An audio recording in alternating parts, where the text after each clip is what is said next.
Hello dear students, welcome to Pen and Paper Chemistry on YouTube.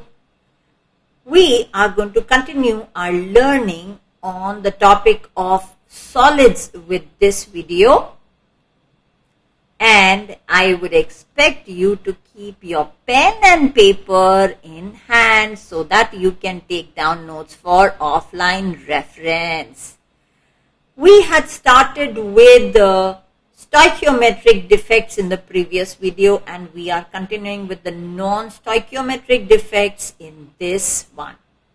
Non-stoichiometric defects means where the formula of the compound doesn't remain like the one that you expect. So for example, I will expect the formula for iron oxide, ferrous oxide to be FeO, right? That is what you have read till now.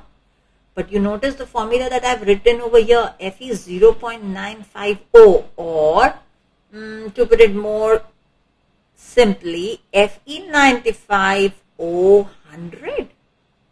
That's the formula. Look at the formula for cuprous sulfide. Now that should be, according to our knowledge, Cu2S, copper with valency 1 and sulfur with valency 2. But what have I got here? I have got copper 197 and sulfur is 100. Our law of multiple proportions. Let's go back to what we learned in our previous lessons, the first lessons that we started in chemistry. Law of multiple proportions. When elements combine, they do so in simple whole number ratios, right? Now, do these ratios look really simple? These are big numbers, right? So, here what has happened is the compound has deviated from its standard composition. The formula of the compound no longer remains as expected from the simple valency rule, right? But interestingly, the crystal still remains neutral.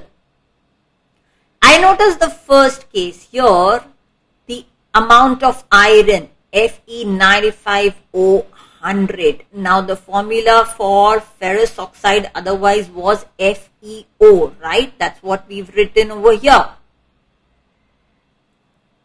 But the amount that means we've got a ratio of 1:1. But here the amount of iron is less than expected. That means our iron is in shortage over here. We are short of the expected amount of iron.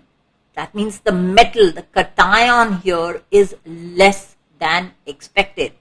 Same way for cuprous sulfide. Our cation is less than expected. The ratio was supposed to be 2:1 between copper and sulfur according to the formula. But the ratio is not so. But as I said, interestingly, the compound still remains neutral. So what happens here? That the stoichiometry should be disturbed, but the compound should remain neutral. There can be two possible scenarios in this. Either the amount of cation is more than the anion. So you must be wondering, then how is it neutral still?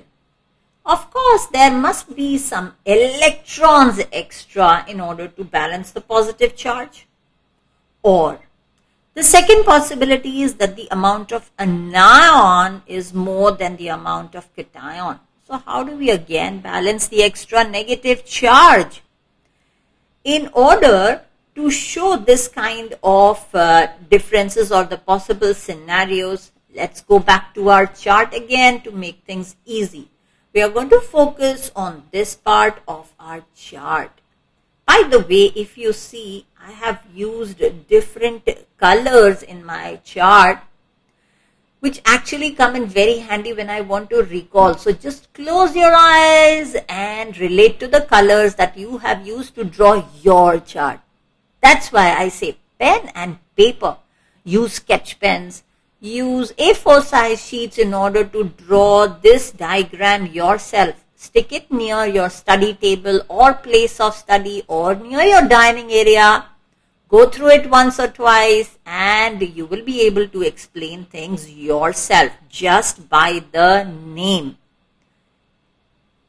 On the channel, you will find many more charts like this. We've already covered ethers. We've covered the preparation and properties of alcohols. We've taken up phenols. These kind of charts actually go a long way in making the concepts clear. By the way, let's go back to our metal excess defect. That means wherein the amount of positive charge is more.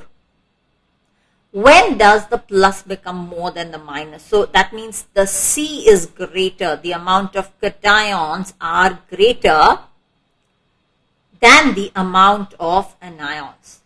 And metal deficiency defect, that means cations are less than the anions. Cations can become more when either the minus is missing or we have an extra cation. Now it sets us wondering how that happens. Just draw the chart. We shall continue with this. Metal deficiency defect. You have a missing positive ion or an extra negative ion. Things are getting more tricky now. So we are going to take up the metal excess defect first. Metal excess, that means it can happen under two scenarios. Either the first one, that is the negative ion is missing from the lattice site. Then what will happen if negative ion, if something is missing, that means there will be what? Yes, there will be a hole over here. Correct, there is a hole. But interestingly, that hole gets filled up by electrons. So, to help me remember, I have drawn that electron with a different color. Now you see plus minus, plus minus, minus plus, minus plus.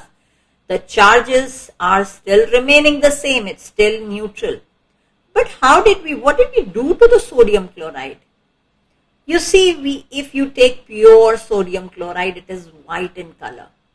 But if you crystallize or treat sodium chloride with excess of sodium vapor, we find that it has a yellowish color. Potassium chloride is again white. But if you treat potassium chloride in excess of potassium vapor, it gives you a violet color. Lithium chloride, again white, alkali metal chlorides in lithium vapor give us a pink color. This observation is explained on the basis of the metal excess. So you see over here, I've taken an excess of the metal. Now what does that excess of the metal do?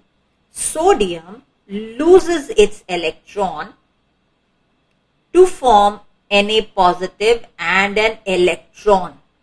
Now this sodium ion that we've got is extra, but the electrons on the other hand are there to keep the molecule neutral, to keep the ionic compound neutral. So instead of the Cl negative, so if you see just this part of the crystal that I have taken here, 1, 2, 3, 4, 5, 6, 7, 8. 8 sodium ions.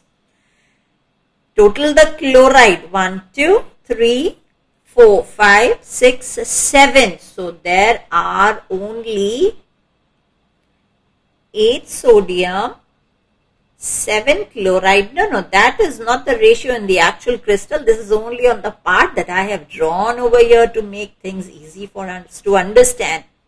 Plus an extra electron. So what have we got over here? The total charge, 8 positive, 8 negative, balanced, clear, 0, neutral. But If you compare in terms of the positive and the negative ions, I have got an extra positive ion, what we call as a metal excess defect. That means the negative ion is missing from its lattice site, leaving a hole which is occupied by an electron. These extra electrons, they are what we call as a very important terminology. Farb comes from the German word Farb for color. These are called F centers because these are the F centers which are responsible for color in these compounds. How are these responsible for color? So, my electron can actually absorb energy and jump to higher energy levels. Now, when I'm saying jumping to higher energy levels, that is within the structure itself, not, it doesn't go out like that. So, this electron of mine has gotten excited. But at the same time, when it loses that energy, it will give color to the compound. So, these are called as F centers of Farb for color. As we said again, the compound as a whole remains neutral, and this is something like, you see here, I did get a hole here, right? But that hole got filled up by an electron. So this is something similar to the Schottky defect, but there is only one hole and there is not a pair. Also, remember, my electron is always a free bird. It's going to go around, unlike a chloride which would have stayed put like this. It wouldn't, the chloride, because of its size, doesn't move around. Whereas my electron, it is able to move around freely. So there is a hole. That hole has been complemented by the electron. So I can actually put it like this with the hole still there. In other words, what have we got over here? It's something like a Schottky defect, but a single hole, not a pair. So that is why, if you remember, in Schottky defect, we said that this usually occurs in the case of alkali metal halides. So this metal excess defect occurs generally with the Schottky defect. I hope you've written all of this down. In case you missed any of this, understand first. In case you do miss any of this, obviously, there's always the option of pausing the video and taking screenshots. The other easier option is go on to the site Pen and Paper. It's a Google site.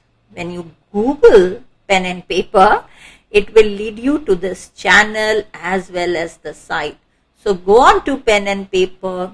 You can take down the notes, but I'll still encourage you to write it yourself in order to get a clearer understanding of the topic. Let us now focus our attention on the second possibility of the metal excess defect, where there's an extra cation, yes, and there's an extra electron, but they are present in interstitial position. Does that remind you of some interstitial defect we did earlier? Here's a very common example which you would have observed in the laboratory also. Your zinc oxide is yellow when hot and white when cold. What happens there actually? The zinc oxide releases oxygen due to the heat, forming zinc ions, oxygen and 2 electrons are released. Now, I've tried to depict this diagrammatically. So, if you see over here, zinc oxide, zinc oxide, zinc oxide. Okay. So, let me get rid of these pink colors. So, this is how my ideal crystal should be, right? But because of the heat, we've introduced a zinc ion here. Now, in order to balance the extra positive, there is, you notice there were 2 electrons released over here. So obviously these 2 electrons are not going to leave the zinc and they are going to settle themselves somewhere again in the interstitial places. You know that the size of the electron is much smaller than the negative ion. So these electrons can squeeze in anywhere in these small spaces, what we call as the interstitial spaces. But interestingly, this is kind of a reversible process. So what will happen is the zinc will again combine with the oxygen of the atmosphere, giving me zinc oxide back, but that will also change the color to white. The excess of zinc ions being balanced by the electrons still leaves our molecule as neutral. So as I mentioned, where did we do the interstitial defect? Yes, of course, Frenkel defect. But in Frenkel defect was a combination of vacancy and interstitial. Here we have only interstitial, no vacancy, right? So there are no holes here, there are only interstitial spaces which are being occupied. So, common sense, these are usually found, or this kind of defect is usually found in compounds which show Frenkel defect. Now what I'm going to do is, I am going to let you have a look at the whole screen so that you can compare the two yourself. And of course, write down these points. So what do you think would be the effect of this metal excess defect? So because you're getting electrons, so if you notice in both these defects, we mentioned something which was specific, and that was the colors, the yellow color, the violet color, the pink color. Zinc oxide, yellow when hot, white when cold, again color, and we mentioned the term F centers. Don't forget it, it's a very important term. So what we've got over here is these type of defects introduce colors. And second, can you tell me what will be the other effect? Because of this defect, the metal excess defect, what do you think would be the effect on the behavior of the ionic compound? Well done! Conduction of electricity, because we have electrons here, right? And these electrons are mobile. They are all over the place, so they can conduct electricity, right? And because it's the negative charge which is carrying current, these are called N-type semiconductors. We are going to continue with this topic, taking care of metal deficiency defects, but that will be in the next video. Too long a video gets boring, right? So take a break and come back for metal deficiency defect in the next video. See you there.